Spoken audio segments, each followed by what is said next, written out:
Howdy, howdy, howdy, my name is Nachi Sasuke, and welcome back to Let's Read the SCP Foundation Wiki.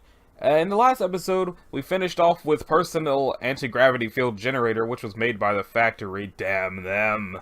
Today we're going to be starting with the Eternal Fungus and going to the Ancient Death Ray, I believe. 1, 2, 3, 4, 5. Yeah, the Ancient Death Ray. I imagine at least one of these is going to be Keter, probably. So I got my water bottle right next to me for preparation. Let's check out that Eternal Fungus. Well, it's not this one. Let's see. Single 386 in the wild. Photographed by Mr. Someone. Recovered and contained by the Foundation after the Outbreak Incident 22B. Is that on here? Doesn't look like it. So, no entry to the containment area is allowed without approval from Site Command. Containment area should not be connected to any outside systems besides an entry airlock. Seals and filters for the airlock must be checked daily and replaced as needed. Incendiary devices are to be placed inside the containment area with remote activation controls. In the event of a containment failure, incendiary devices are to be immediately detonated, and the site is to go into full lockdown for a period of 1 month to find and contain any spore leakage. The containment area is to be cleaned, and repaired at least twice a year. Anything exiting the containment area must be scanned for 386 spores. Any personnel entering into or working near the containment area must be in full hazmat gear with self-contained atmosphere. What was this called again? Eternal Fungus. SCP-386 is a form of mushroom that appears to have highly regenerative processes and is highly resistant to physical damage. Single units of 386 grow from individual microscopic spores. These spores grow and reach maturity within 4 days. Dang.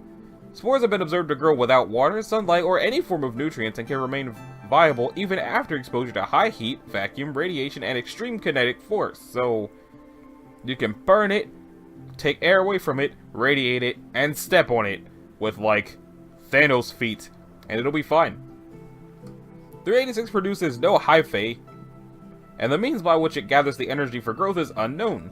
A mild acid, pH 4, appears to be secreted in small quantities by the cap, identification of which has been inconclusive. Attempts to damage or take samples from 386 have met with limited success. Units of 386 have a texture and weight similar to sponge, but are extremely difficult to cut, puncture, crush, grind, or otherwise physically damage. 386 units can be compressed to 1/10 of their original size, beyond which compression becomes almost impossible. Fire and extremely strong acids have been shown to break down 386, however the spores have proven resistant to such measures. 386 emits between 50 to 100 spores every 10 days after reaching maturity. Fully grown 386 do not appear to age or rot, with some specimens remaining viable after 122 years. How long have they had this that they know that?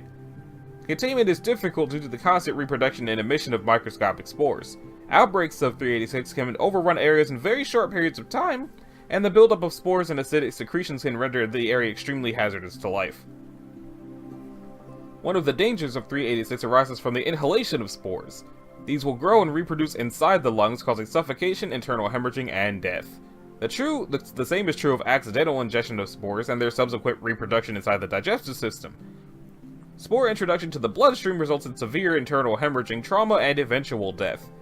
Due to the microscopic size and extreme durability of spores, there is no cure for 386 at this time. Notes on recovery.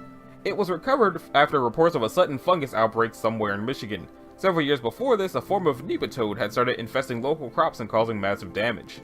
Local farmers made a concentrated effort that eliminated 95% of the nematode population with pesticides. Shortly thereafter, a form of highly invasive mushroom began to sprout, immune to pesticides and very resilient to damage. Outbreaks were burned or buried and generally ignored. Local law enforcement responded to a concerned citizen who reported that her neighbor had not been seen for several weeks. Police entered the residence finding a massive amount of mushrooms covering most surfaces, with most localized in the bedroom. Human remains were found under a large pile of mushrooms identified as the homeowner. Agents responded after reports that all the responding officers died under identical conditions, with mushrooms starting to spread at an exponential rate. Samples of 386 were collected, and after several failed attempts at outbreak containment, the area was firebombed. Area was monitored, and a new outbreak incident occurred after 4 days. Full containment and sterilization was enacted, with 5 additional outbreaks occurring during this process. It has been determined that the species of nematode eliminated by local farmers was a major predator of 386, the removal of which allowed the population explosion. Attempts to find surviving members of this species have been unsuccessful. Well, dang. So next up is the living Lego, which is safe. But it seems to be more than one Lego. Is the plural of Lego not Legos? I thought that the plural of Lego was Legos. Hold on. What is the plural of Lego? The plural form of that Legos is wrong because Lego is a company name. So I would say Legos is perfectly fine if you're referring to the pieces of Lego.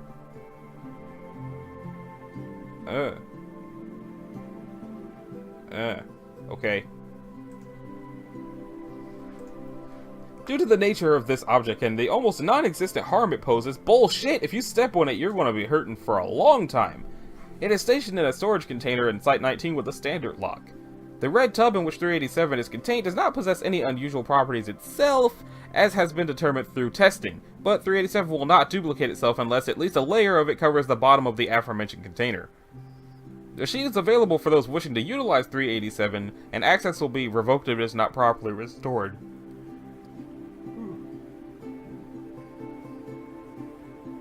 .387 is a tub of commercially available Lego, normal in design. Irregular shapes not featured in normal sets such as circular wheels and prisms are also available.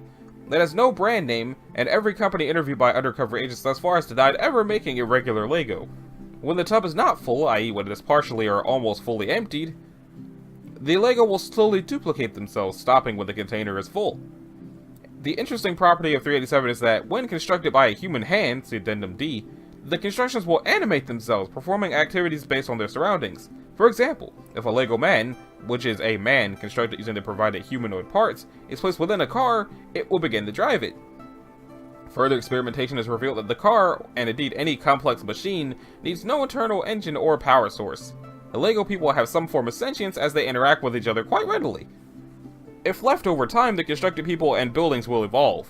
They will take on occupations based on the buildings around them, e.g. some people will become firemen and use fire trucks if the corresponding objects are there. They will also use 387 to construct more things to expand their society. Humans can interact with them quite peacefully, but if a human becomes hostile to them, they will immediately cease all activity and become inanimate. Interesting. 387 was founded in February of 2000-something by Agent Someone. During a long train ride back to the city he lived in, the agent idly constructed a man from 387, which was in the seat beside him at the time. Several seconds later, it became animated. The agent quickly disassembled the man and delivered the item to Site 19 for analysis, where it now remains. The security tapes for the train were confiscated and destroyed before they could be reviewed. Optional information: 387 should not be given to children under the age of 10, especially if the aforementioned children are influenced by cartoons and television shows. See Addendum B. So, Experiment A. A small community of 387 is formed in a testing chamber. A plane constructed from normal Lego was placed to the side of the community. Over the next 3 hours, the following changes were observed. Several Lego men procured some equipment from 387, heading over towards the plane. With incredible efficiency, they constructed what was, for all intents and purposes, a working airport, the specific pieces having been supplied by 387 without visible signal. A petrol tank zoomed over the said plane, apparently filled it with fuel, despite earlier observations that vehicles constructed from 387 do not require fuel, and the plane proceeded to literally take off, flying around the room at low speeds and altitude, seemingly to avoid crashing. More planes of different make and design were formed soon after. Addendum 1. Judging by this, I'd say that constructions of 387 has some form of understanding of the surrounding environment, and they are able to convert existing Lego to 387. Dr. Ark. Several young children were given 387 and were given instructions to use their imagination. The children who had their memories of this experiment removed began constructing various objects. After having noticed that they were animate, they excitedly conferred and began building several objects that they intended to use in battling each other. These included a transformer, an M1 Abrams tank, and several expunged. The children were instantly removed, at which point the creations began to fire and eventually destroyed each other, though not after considerable effort. Addendum 2. How the fuck did these children gain knowledge of the workings of an M1 Abrams tank? No less expunged. I'm not responsible for cleaning out the mess those things make. If anyone is stupid enough to let children go at 387. I am not recommending an upgrade to Euclid, as the constructions did not fire whilst in the presence of humans. This has been tested with adults and proved just as correct. Experiment C. The red tub that contains 387 is emptied of Lego. Commercially available Lego is then placed in the tub for a minute. Constructed objects are inanimate and remain so. 387 replaced. It is noted that the Lego placed within the tub also did not duplicate itself.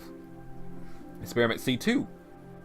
A single block of 387 is placed within the red tub. It does not replicate. More of 387 is added until the bottom layer is covered, at which point it began to replicate itself quite rapidly until it had been filled?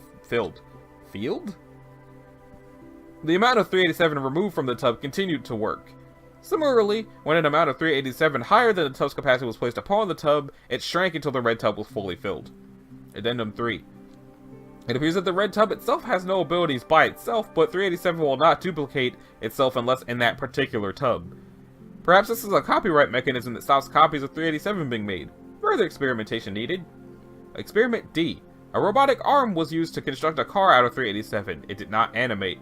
This test was repeated with a human hand, at which point the car animated as usual. A dead hand from a recently dismembered agent was used to no response. The hand was then heated, which still provoked no response. Addendum 4. It appears that 387 responds to a pulse or some other detection of human life. Addendum 5. This SCP has been in high demand for extended use, as further testing has revealed no more anomalies or features. In the personnel tested, 387 has improved morale and attitude by 87%. People really are kids at heart here. As such, I'm recommending that all personnel be given free access for recreational use. Request approved. Experiment E. Once a normal community of 387 was constructed, a small amount of Mega Bloks, a common copy of Lego, was placed near the community. When this happened, everything constructed of 387 stopped moving, slowly turned towards the Mega Bloks, and expunged. Addendum 6. Jesus fucking Christ! Okay, so that sounds like they just looked at it and were like, no, and destroyed them. I'd like to know what happened there. I would totally be down with some form of mini game based off of SCP-387, because it sounds like it would just be either amazing or terrible. Like, I'm thinking along the lines of Toy Story 2 for the PS1, or the Nintendo 64, whichever, what have you. Just a game where there's the tub of Legos, and you can play as a kid that can build stuff with the Legos, and once the things become animate, you get to be the Legos. But the kid doesn't know that they do that, so when the kid's not in the room, you get to be the Legos for a while, and when the kid comes back, you go back to being the kid, notice the new things, and just, maybe the kid's stupid, and builds more things, and it just keeps happening. I don't know. I think it would be cool to have Legos that come to life, even though I'm not very good at building things. I guess what I would do if I had a living Lego, I would just build a Lego guy and then leave a note for him and be like, hey, so I'm really bad at building Lego stuff, otherwise I would have made more things for you. I apologize. And then what about my business? I don't know. Anyway, let's move on to the ultimate frisbee.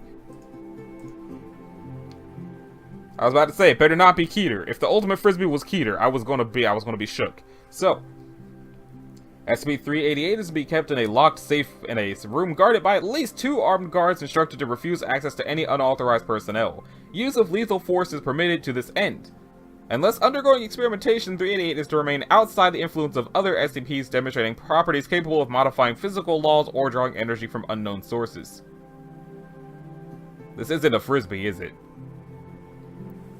It says it's a frisbee, but I don't believe you. 388 consists of a foldable nylon frisbee of the type commonly given away as promotional material, in this case bearing the logo of the Banana Boat Suntan Lotion Corporation.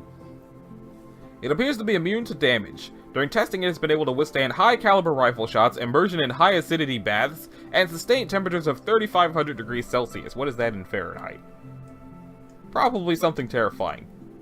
Hook me up, Google. What is that in Fahrenheit? To Fahrenheit. That is 6,332 degrees Fahrenheit. Because I find myself situated in the only country where that matters. In all cases, it would spring back unharmed to its original shape. X-ray crystallography, reveals the molecular structure of 388 to be completely normal nylon supported by a ring of metal appearing to be aluminum. It was discovered after witnesses in a local news report in the town of Blanketed Blank Blank claimed a power line was down by a UFO. Agents embedded with maintenance crews investigated and found the concrete pole was sliced cleanly with no tool marks, prompting a full investigation status. Aerial records obtained from NORAD and blank revealed no abnormalities such as data expunged typically associated with data expunged. Why wouldn't the Foundation know of aliens? I don't even know why I didn't even think of that. The investigation was nearly terminated until agents posing as reporters interviewed the Blank family, originally questioned in the news report, and their child Blank mentioned the entire incident has been caused by a frisbee. Initially skeptical, efforts were nonetheless taken to verify this claim, with initial confirmation made on Blankety Blank Blank. A full week of helicopter searches of the neighborhood, the neighboring city of Blank, and numerous retrievals of unremarkable frisbee from rooftops eventually yielded results. Fortunately, Agent Blank was fatally dismembered by 388 when Agent Blank threw the object down from the roof. Under the guise of replacing a septic tank, 388 was dug up from its resting place 5.5 meters below the yard and carefully brought in for containment. So basically, they just went, hey, catch this, slice! Oh. SCP-388, when thrown by a human, appears to travel as a normal frisbee would for a distance of approximately 3 meters. After this distance, it begins glowing bright white and accelerates until its velocity reaches approximately blank meters per second. Something hundreds. 388 will proceed to cleanly slice through all intervening matter regardless of consistency until eventually coming to rest. Current theory holds that it loses speed due to friction between its top and bottom surfaces and the weight of material pressing down on it as it passes through objects. 388 does not differentiate between matter and test subjects assigned to catch it. Addendum. Inquiries into the potential use of 388 as a weapon have been declined by Blank in light of the obvious difficulty of retrieving it after its first throw. I mean, if you want to take it into a battle with, like, tanks or mech suits or any of the other people who were against the Foundation, I feel like it's worth the risk, except for they might have something that can catch it and throw it back. I don't know. I'm just saying, like, maybe think about it. So, message in a bottle. Are none of these going to be Keter? Really? It seemed like some of these things would be Keter, but I guess not. Okay, so 389 requires no exceptional containment. When not in use, it is stored on a shelf in the office of Dr. Somebody at site someplace due to the site's proximity to the sea. 389 is a green glass bottle, approximately 45 centimeters in length. There are no markings or other distinguishing features on it. 389 appears highly resistant to damage, having been dropped or knocked from its shelves multiple times with no fractures, chips, or other damage. Analysis of the material it is made of show it to be identical to normal glass. The object was discovered on data expunged in the possession of a 15-year-old girl named Blank. She shared the history of the object as she knew it, which was, she discovered it on the beach approximately 6 years ago. On a whim, she composed a note, placed it inside the bottle, and threw it into the sea. Several days later, she returned to find it washed up on shore with a reply enclosed. She had been corresponding with another person this way ever since the discovery. Upon testing, it was discovered that this phenomenon appears to work with any note, and after being cast into the sea would return at high tide the following day containing a letter. A test consisting of sending the bottle without a note ended with the discovery of the still empty bottle the next day. Messages received are written in English, and appear to have been produced with a mechanical typewriter. The composer of the letter seems loath to reveal any personal details beyond her name, Gedril, and sex. Any questions about or requests for her geographic location are ignored. Gedril will describe the area surrounding her home, wildlife, food, culture, customs, and apparently anything not related specifically to herself readily and in detail when possible, though her knowledge of many things is limited. Many of the things described are unusual. Among them are trees that uproot themselves and migrate, and the life cycle of insects physically resembling colloquially known as ladybugs. I'm not even sure how to even almost say that, which at one point includes multiple larval members of the species gathering, spontaneously liquefying into a single mass, then reforming again as adults. That sounds pretty cool, if not horrifying to witness. Tracking devices sent along with 389, regardless of whether they are contained within it or simply affixed to its outside, invariably fail after it is beyond approximately 100 meters from the shore. All other attempts to track it have likewise resulted in failure. Interesting. Now let's check out that death ray. Which is safe. Okay then. 390 is stored in a disassembled state in a climate-controlled containment unit at site someplace. Direct access to or experimentation with 390 may only be performed with permission from at least 2 level 3 senior researchers. It is the remains of a large mechanical device that is suggested to have been approximately 6 meters in height and 4 meters in diameter, handcrafted and primarily composed of wood, rubber, and other organic materials with metal fixtures and fittings. The remaining intact section of the device consists of a large aiming mechanism topped with a heavy, sealed housing containing multiple large glass lenses as well as several components that have yet to be identified. Despite carbon dating of the wood in the structure placing the device at approximately 2200 to 2300 years old, little to no deterioration of the device's non-wooden components has occurred. Experimentation on 390 performed after years of careful restoration has shown that the device is capable of generating intense heat, focused at a distance of up to 1200 meters, causing water to vaporize and flammable materials to ignite within seconds. Exactly how the device is able to accomplish this is currently unknown, and the subject of continued research on this device. 390 was uncovered by archaeologists at dig site Redacted, near what was ancient Syracuse, and subsequently reported to the Foundation by an undercover agent embedded in the team. Examination of the site also revealed what appears to be a mount that allowed the device to be precisely rotated and aimed. 390 was recovered along with numerous documents and other minor anomalous artifacts, and Class B amnestics were administered to the members of the archaeology team. And this addendum number 1 is a transcript of the recovered documents. The following set of vellum documents written in Hellenistic Greek were discovered in a sealed container at a dig site adjacent to the primary site of 390, and secured by Foundation field personnel. First one, indecipherable, genius! Despite the overwhelming odds, his inventions turned the tide of battle time and time again.